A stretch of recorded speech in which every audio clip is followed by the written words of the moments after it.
लेकिन हर आतंकवाद मुसलमान ही क्यों होते हैं? महात्मा गांधी को जिसने मारा वो मुसलमान था क्या?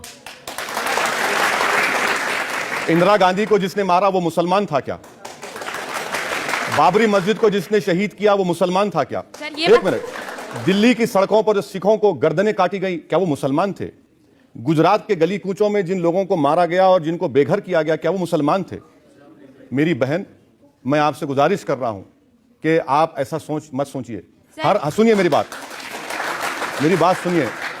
मैं आपको सिर्फ इतनी बात कहना चाह रहा हूं कि बुराई बुराई होती है, इसको आप मजहब के एंगल से मत देखिए। और ये मौइज जो है उससे मुसलमानों क्या ताल्लुक? मौइज्म से हमारा क्या ताल्लुक? हम तो हर वायलेंस की मजम्मत कर रहे हैं और मजम्मत करना भी चाहिए, कंडेम करना चाहिए। मजम्मत का मतलब, मैं आपकी इस बात से बिल्कुल सहमत हूं। जो आतंकवादी है वो न हिंदू होता है न मुसलमान होता है, उसका कोई मजहब बल्कि आतंकवाद खुद एक मजहब बन गया आजकल। और वो सिर्फ इंसानियत के दुश्मन होते हैं जो मासूम लोगों को मानते हैं। और ये बहुत अच्छी बात आपने कही है। अब बहुत सारे इल्जाम मैंने आप पर लगाए, बहुत सारे सवाल आपसे पूछे, आपने अच्छी सफाई दी। हम एक ब्रेक के रुकेंगे और ब्रेक के बाद सुनेंगे आपकी अदालत में आज के जज अभिलाष खांडेकर का फैसला। आज के मुकदमे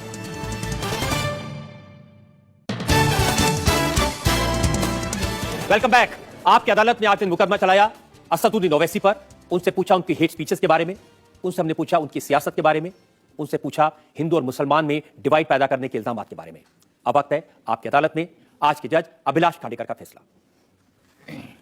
आज के फैसले में मैं ओवैसी साहब की प्रशंसा में कुछ शब्द जरूर कहूँगा, और वो लफ्ज़ ये हैं कि वे बहुत होशियार हैं। लंदन से वकालत सीख के आए हैं, लेकिन भड़काऊ भाषण देने में वो बाज नहीं आते हैं। भारत में हिंदू मुसलमानों में लड़ाई दरार पैदा करने की लगातार कोशिश करते रहते हैं।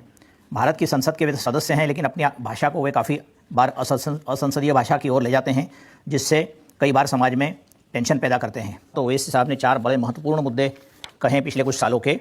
उन्होंने कहा कि गांधी की हत्या, बाबरी मस्जिद, गुजरात के दंगे, सिखों का कत्लेआम, ये बहुत ही महत्वपूर्ण लेकिन आलोचना करने योग्य घटनाएं हैं। लेकिन होशियार ओवैसी साहब ने बम्बई के बम विस्फोट और संसद के हमले के बारे में कुछ नहीं कहा। इससे पता लगता है कि वे किस तरीके की राजनीति करना चाहते हैं।